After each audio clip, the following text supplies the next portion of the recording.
Hello, and welcome to today's show, Legacy Living, Make Your Life Count. I'm your host, Dr. Gloria Burgess, international leadership expert and trusted advisor. Welcome to Legacy Living, Make Your Life Count. I'm delighted that you joined me today.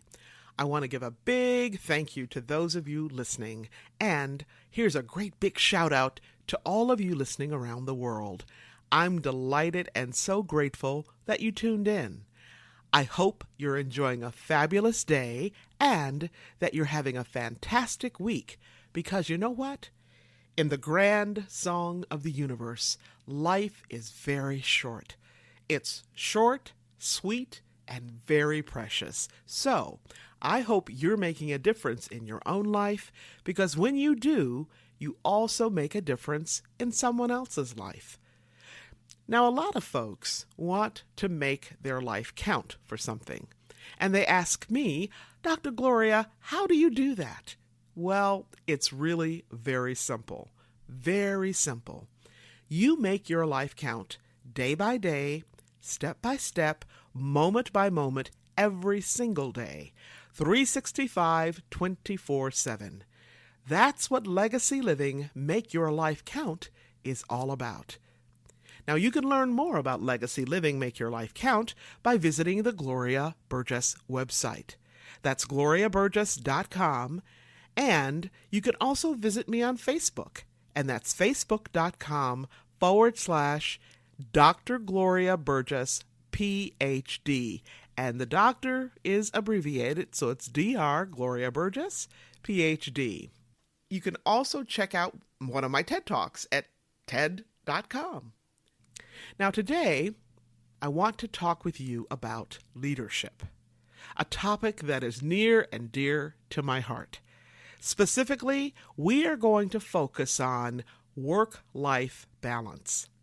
Today, I have a very special guest, Danielle Harvey Stinson, and she's going to share a little bit about her work and her leadership journey and how she thinks about work-life balance. So who is Danielle? Well, she wears many, many hats. She's a mom, she's an avid lifelong learner, and she's a very creative soul and a trusted friend, and an amazing mentor. In a word, Danielle is an influencer, and to me, she is very inspiring. Danielle is a leader who makes a difference in her own life and in the lives of so many others throughout the world in her work at the University of Southern California. In that work, she works in alumni relations. Now, I met Danielle about 10 years ago when she was looking for a keynote speaker for USC's Women's Alumni Conference. At that time, I was seeking to expand my reach in terms of impacting more women leaders, and when I heard Danielle talk about her work at USC, she was absolutely in love with what she was doing. I mean, she was on fire, and I thought, yes, I'd love to work with this young woman who is truly passionate about her work. So it was a perfect match. Now, I'm also a USC alum, which made it even sweeter. For all the USC folks out there like me, fight on, right? Now, as I said, USC is very lucky to have Danielle, and there she works in alumni relations, leading a diverse team of professionals. She and her staff are responsible for engaging all alumni, lifelong and worldwide, through a vast array of programs, services, and events. Worldwide, her team is responsible to and for about 500,000 people in terms of providing them with an incredible array of different programs, services, and events, including the USC's Women's Conference, the Reunion Weekend, and Alumni Leadership Conference. And knowing Danielle, it's a lot more than that. Danielle and her team are also responsible for the LGBTQ Alumni Association, industry and affinity networks, and generational groups.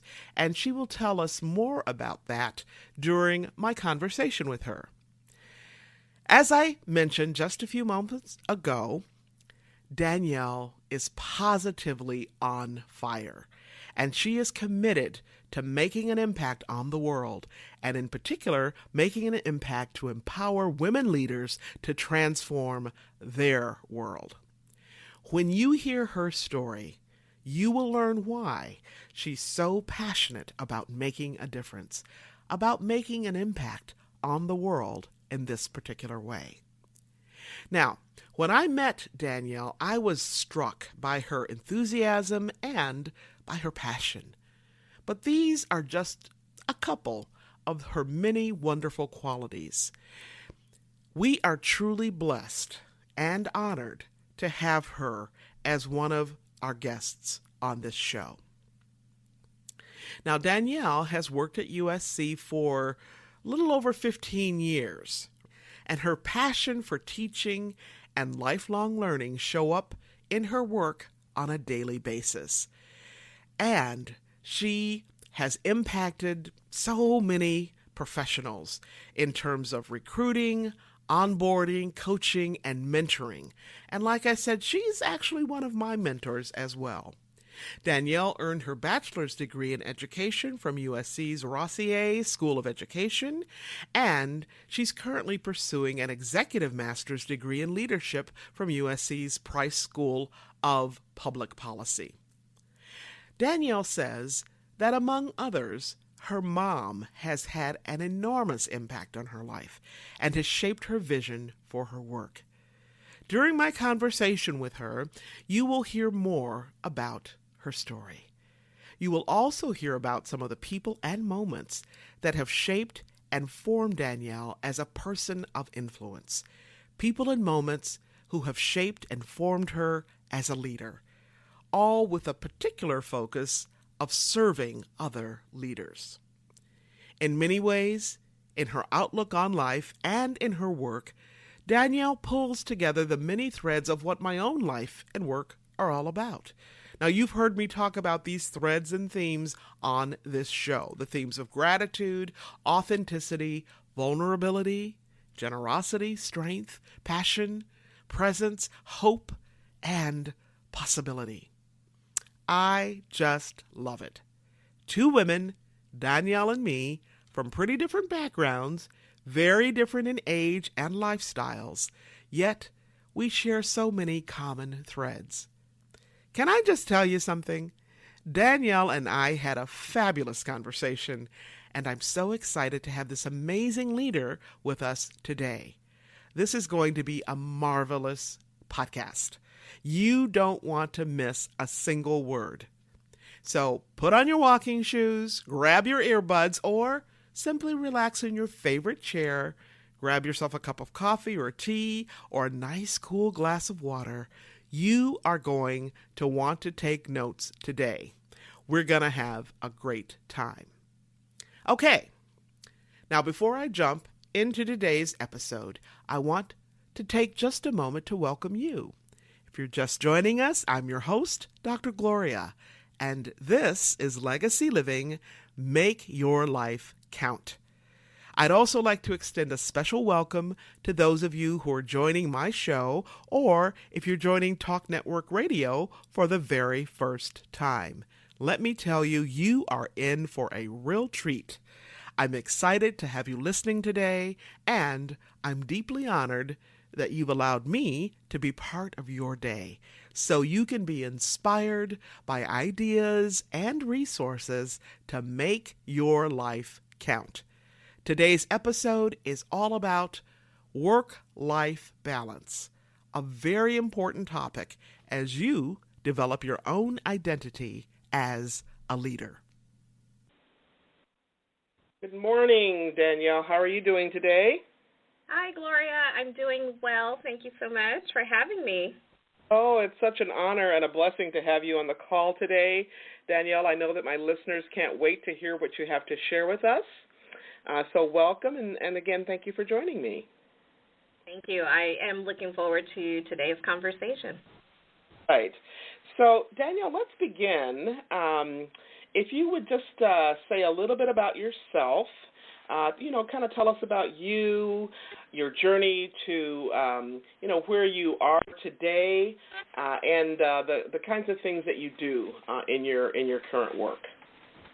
Okay, sure. So I am currently the Assistant Vice President for Alumni Relations at the University of Southern California, and I have been working here for over 13 years now.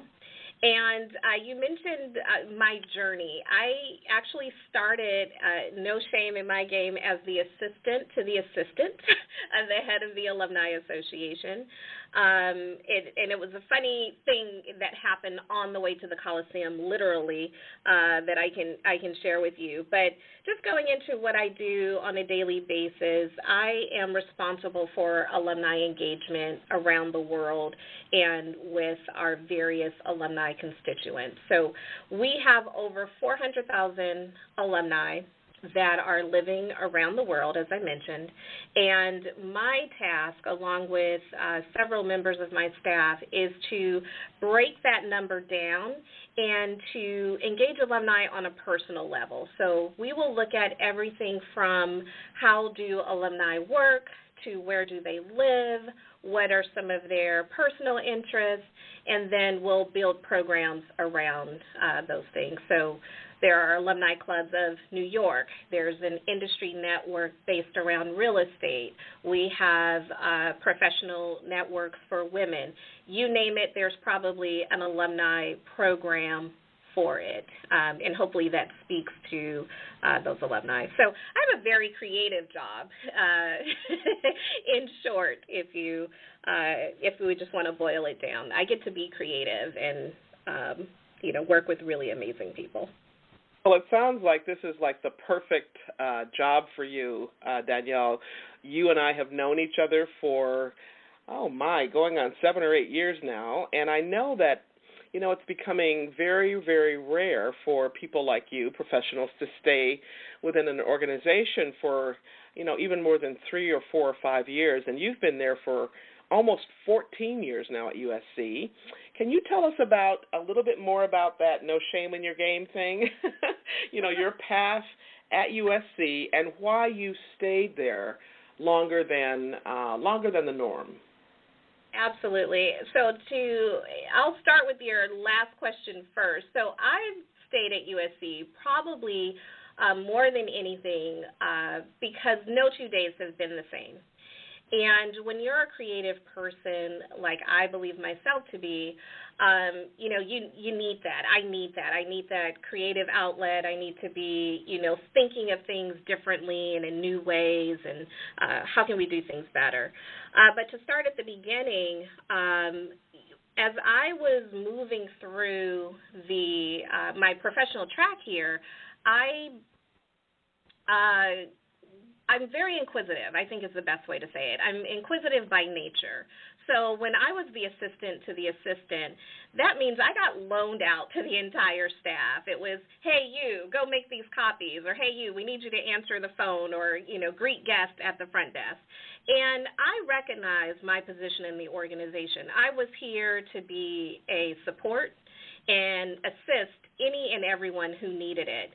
And by doing so, I actually learned a lot about our organization, about USC, in things that I didn't even know as a student. I'm also an alum, which makes the job easier sometimes. But I'm also an alum, so I already had a love and an affinity for the university. But I got to discover people and programs and things that I had no clue about as a student.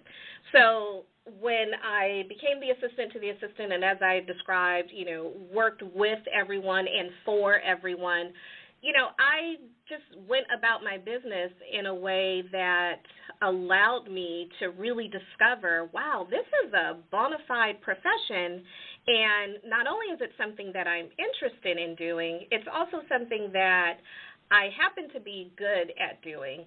And I would say that I probably would conclude that based on all of my other previous jobs, so I've worked at a museum, I was a docent. I've worked for a law firm, I was a file clerk. I've worked at a major hotel and was the night manager responsible for all of the, night processes as well as all of the guest services. So all of those things, oddly combined, allowed me to wear a lot of different hats and pivot when I need to pivot. So sometimes I get to manage the front desk, and other times I'm simply standing there making copies and folding and stuffing envelopes. So, being able to go from one task to the other has allowed me to be successful in those early years. To add to that, quickly, I don't want to speak too long on this one question, but like most young professionals, I was a decade and a half younger than I am now when I first started, but I did look for other opportunities. I was like, okay, I think I've done everything I came here to do. I've learned everything I can learn. I want to go and look for other opportunities. And strangely enough, those opportunities ended up being here. So I don't know if it's because I put it out into the universe or if, I continue to just make myself indispensable. My bosses, my supervisors would say, hey, Danielle's done all of this and she seems to be, successful. Let's add something else and let's provide another opportunity for her. So I've been very fortunate in that I've had an organization that has allowed me to grow up and progress and has progressed with me. So I think that's rare in a lot of organizations, but the fact that I've been able to do it here, I count it as a blessing. Well, I think the trajectory of your path there at USC, Danielle, is very inspiring, and thank you for sharing, because a lot of people, they kind of scratch their heads. They look at somebody like you and they go like, how did she do that? What kinds of steps do you have to take to get there? And you kind of told us, you unpacked the deck a little bit for us. So I really appreciate it. And it's very inspiring to hear about your journey. Thank so you. I know you described yourself as very creative and you're curious. You like discovering new things. You're a learner, right? And so I would love for you to share with our listeners some of the key lessons, maybe like 2 or 3 lessons that you've learned through your journey at your time, for your time at USC. And also, if you could share with us, what are your biggest challenges as well? Sure. I'm going to start with actually one of the lessons that I learned just growing up in my household, something that my mother told me that her father told her, and I don't know where he got it, but it's definitely something that now I even hear my children saying, anything worth doing is worth doing well. And whatever your job may be, if you're the one making the copies, you be the best copy maker you can be. If you are the one getting the coffee, you make that the best pot of coffee anyone's ever had in their lives. And, it sounds funny to say it, but I think there really is something to be said. And to make the point, what I always share with my staff or with young professionals or with students that I may be mentoring, you're always interviewing, even when you're not interviewing. And what I mean by that is people are going to observe you in the way that you go about your business and the way that you go about your work. Are you going into your work with passion? Are you approaching your work with, care and thoughtfulness? I think that is something that people observe even when they're not paying attention. And as now somebody who is in a supervisor role, I now supervise other staff members, I can definitely notice that. Even if I don't check in with a particular staff member, on a day-to-day basis, or I haven't checked in with them for a couple of weeks, I can tell when someone's phoning it in and when someone's really going about their work in a way that shows they care. So to speak to the challenges, I think another thing that I sort of live by day to day is never be satisfied with just good enough. And I'll say that in a way, yes, sometimes we do just need to get it done. And I have a short list of things, okay, we've just got to do it, and, this is as good as it's going to get. But after I've done something as big as, let's say a reunion program or a women's conference or any of our big programs, immediately following, and sometimes even the week of, I'll start thinking about, okay, if where we are is the best that we can do, what does next year's look like, or what does it look like the next time? What could we have done better? For the things that are outstanding, how can we replicate that or make it scalable so that we're not stressing ourselves unnecessarily? So that is something that I think, again, attaches itself to that first thing, which is if you're going to do something, do the best. And then if you did do something, take pause and see how can we do it better? How can we continue to get better? And that goes to the lifelong learning and me being a dedicated to always learning, sort of mantra that I live by. And and then we just keep challenging ourselves. I feel like every single day that we wake up and open our eyes and have breath in our bodies, we're here to be a little bit better than we were before. And it's kind of like how I start my day. Like, what's the day going to look like? So those are like my three big ones, and they're all related to one another. Absolutely. You sound like you could have grown up in my household. I'm just... We say that all the time. And I was also thinking about, I'm not even a football person, but yesterday the Seahawks, our local team here, just blew it off the charts. And I only mention it because you talk about the challenge, your particular things, is never be satisfied with just being good enough.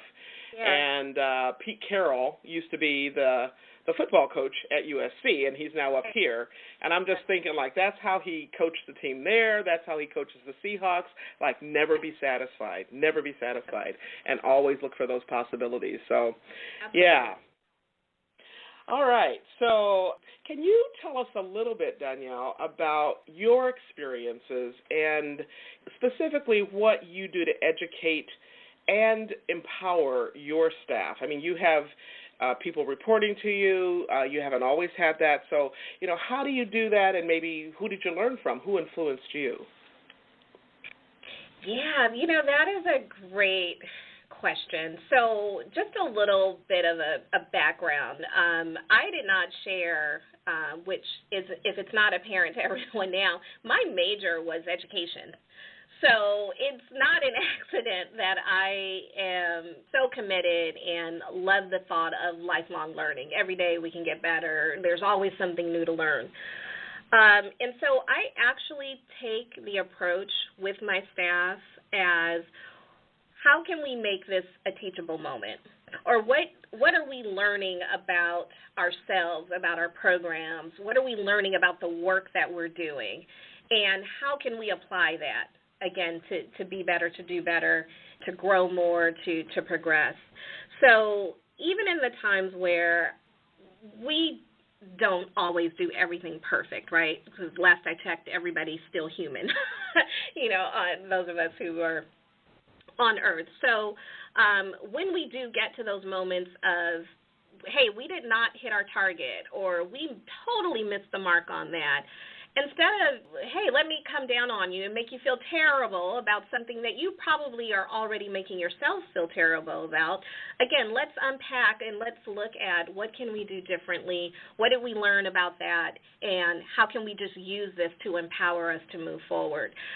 So it's so important to me because I've had terrible bosses, not here at USC, it's a wonderful university, but I've had terrible bosses in the past where instead of helping their staff members, figure things out or to be successful, they were always finding fault. This is wrong, that's wrong, you didn't do that right, you should have did this, and blah, blah, blah, blah, but not really giving concrete information about how to be better in the future, or how to be successful at that particular thing in the future. So I know, like I said, how that feels and how it just makes me want to, it made me at those times just want to throw my hands up, or, hey, you know what, I'll take my toys and go elsewhere. So when I work with my staff, it is important for me to allow them to fail with grace, Yes. and again, then move forward. So that's really important to me. Thank you. And Danielle, you mentioned that you had some really good mentors as well. Can you tell us perhaps about one or two people who really influenced you? I'll ask you the next question after you answer this one. My head's just kind of spinning because I'm loving talking with you. Oh, my gosh, yes. You and I talked about this. You and I can talk for hours, and I'll try I'll try to give some concrete answers in a short amount of time without going on and on like I'm doing right now. So my mentors, not to butter up the host, but Gloria, I definitely count you as one of those women, leaders, and confidants who I've been able to call and talk things out. And for my mentors that I've had over my lifetime, and there have been many, some that I have been mentored by and they didn't know it, and then others that I've had, a mentor relationship with formally. But to speak to our relationship and how we've come into each other's lives, I always say you came into my life at the right time, and you helped me with our women's conference program, which I believe we'll talk about a little bit later. But since then, you've always been someone that I could call and say, I have this idea, and because of the trust, and this is unspoken, because of the trust, because of our openness, and because of our transparency and our ability to be vulnerable with one another, I just want to lay some things that are in my heart out to you. And you've been very receptive to that. And I think as mentors, just globally, taking this back for a second, that's what mentors are really that's when they're useful, right? Like we know about the professional mentors. Hey, mentor John Smith, help me get this internship, or help me get this job, or help me with this interview. That's all great, and those are needed. But those mentors where you can just be bare and vulnerable and open and in a safe space, those are the ones that are really near and dear to my heart, which is why I always love talking to you. And I hope that others are able to find those mentors, because they're just as important as those other tactical mentors that you need to get your jobs and get your promotions and get your references and all those sorts of things. Absolutely. And I really appreciate you sharing that. Danielle, so many people, and women in particular, they kind of struggle sometimes with finding mentors, and I think you've just spoken to mentors are not created to do everything for you, and so we need different mentors in different arenas of our work life, professional and personal life. Yeah, so thank you. Yes.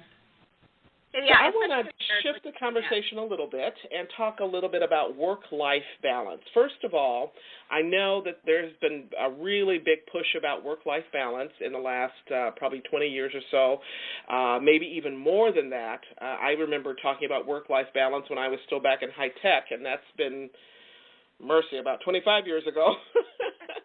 And so I was wondering, Danielle, if you could tell us what work-life balance means to you, because it means different things to different people, and then just share a little bit with us about, do you feel balanced in your own work-life situation, and how do you achieve that balance?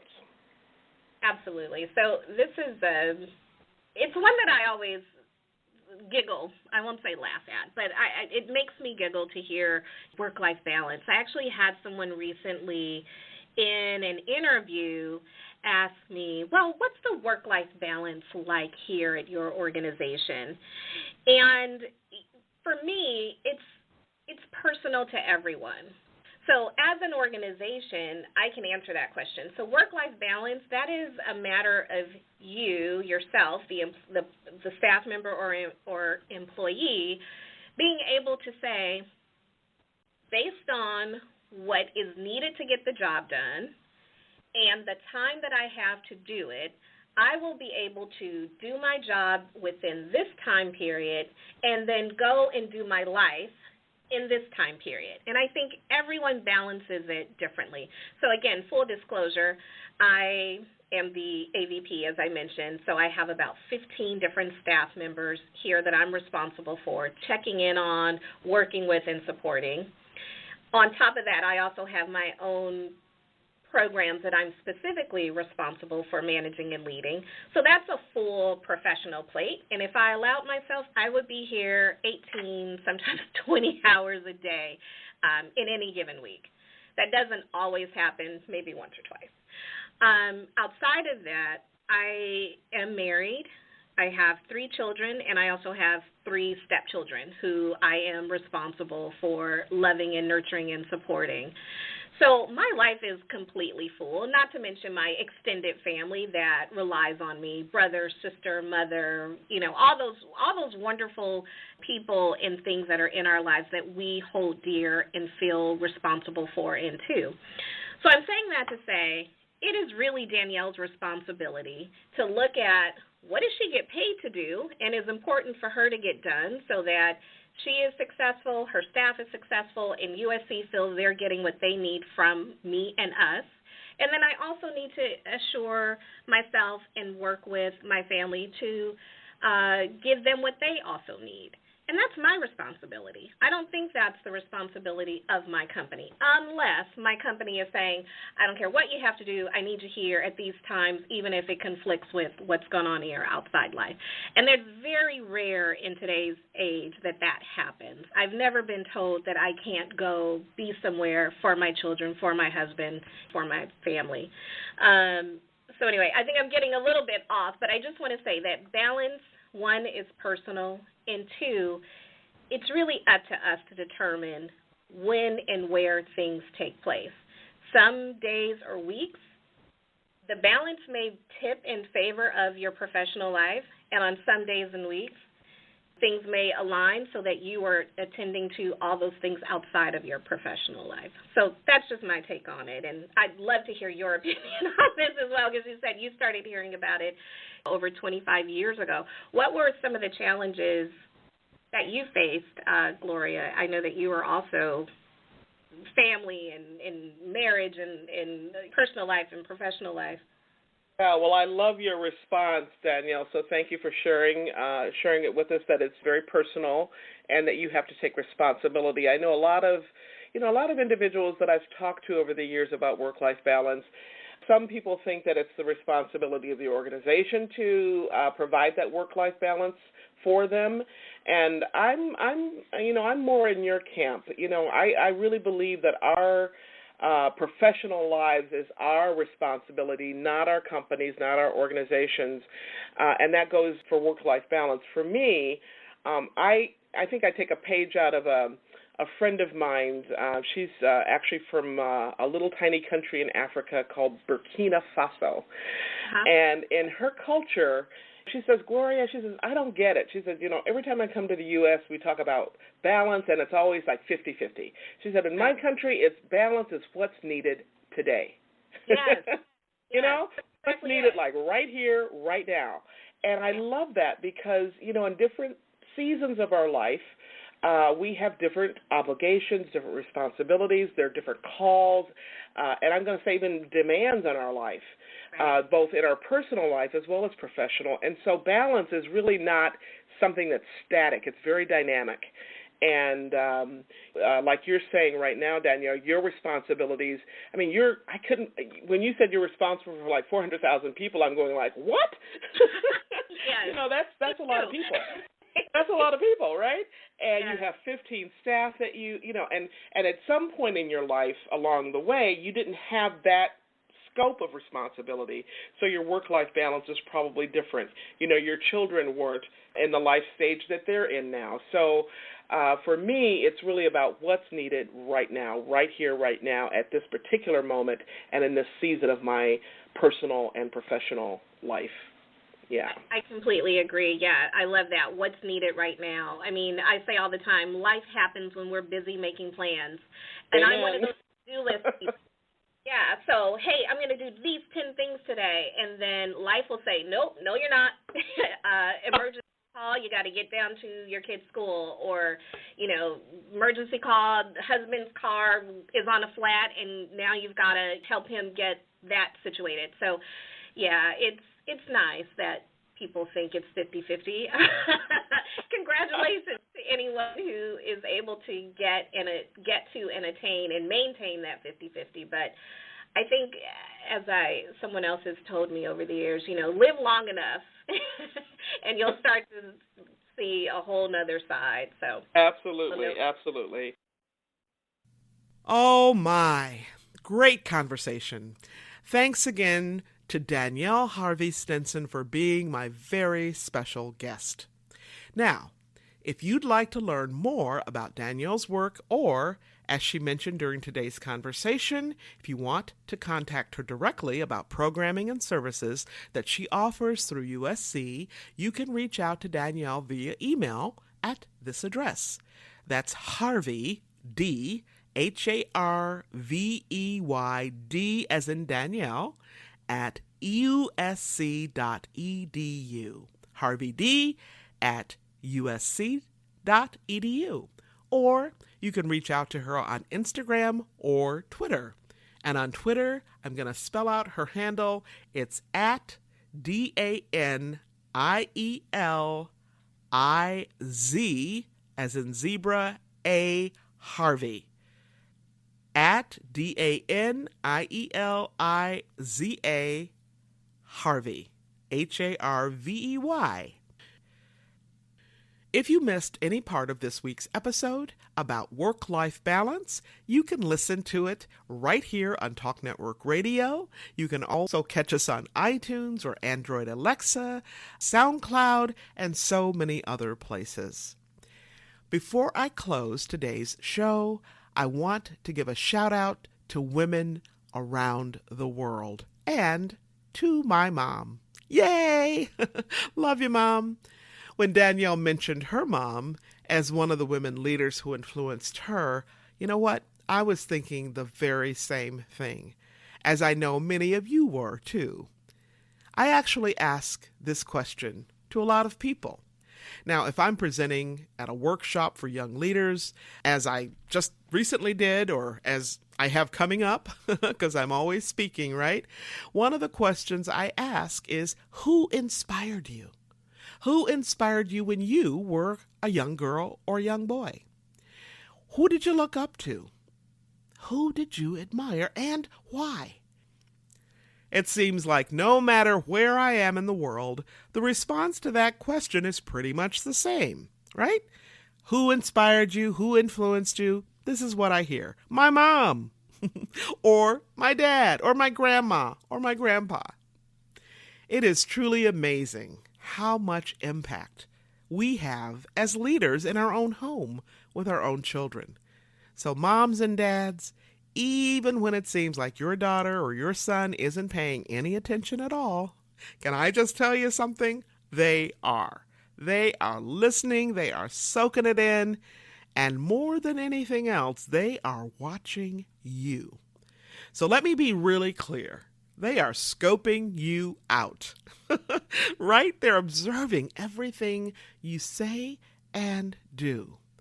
Most importantly, they are watching you to see if what you say and what you do line up. Our actions really do speak much louder than words. A good friend of mine who is a former CEO of a very large company also says, as a parent, as a leader, in any context, your walk has got to talk louder than your talk talks. I love that. Let me repeat it. She says, your walk has got to talk louder than your talk talks. Why is that? Because that's how we build the bridge called trust. That's how we strengthen our bond with those we love. That's how we deepen our relationships, one step at a time, inch by inch, mile by mile, and smile by smile, at home, at work, and in any area of our lives, every single day, 365, 24/7. So, let me ask you this. How is your walk lining up with your talk?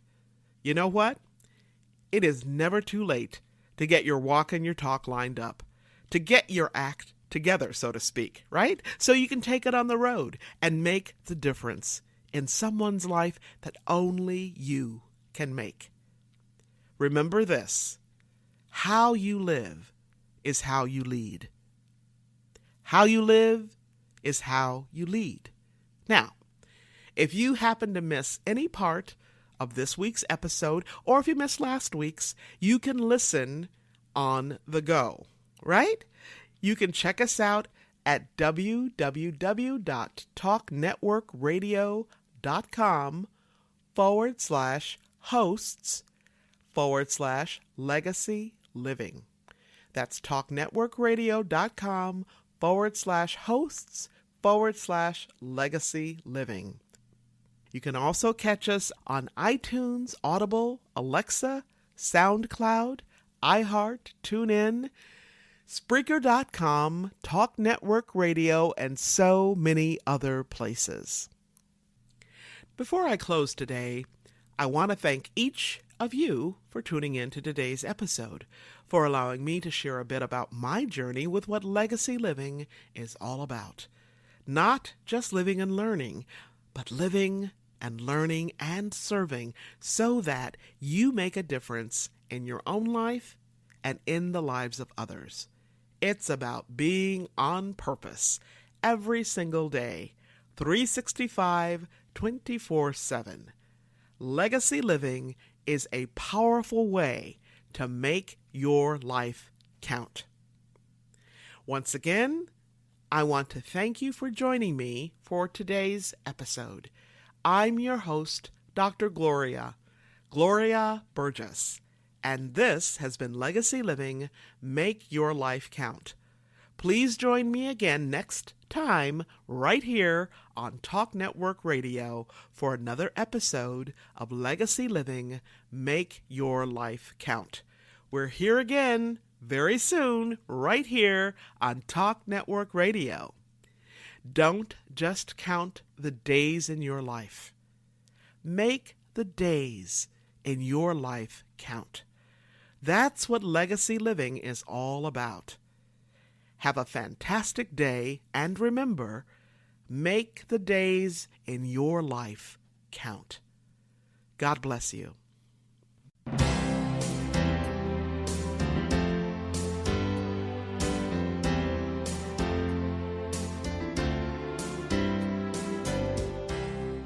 That's our show today. I'm your host, Dr. Gloria Burgess. I hope you'll join me again next time. Until then, don't just count the days in your life. Make the days in your life count. That's what legacy living is all about. Here's to you. Have a fantastic day, and be sure to make it a yes kind of day. Remember to celebrate the music of your life. Make the days in your life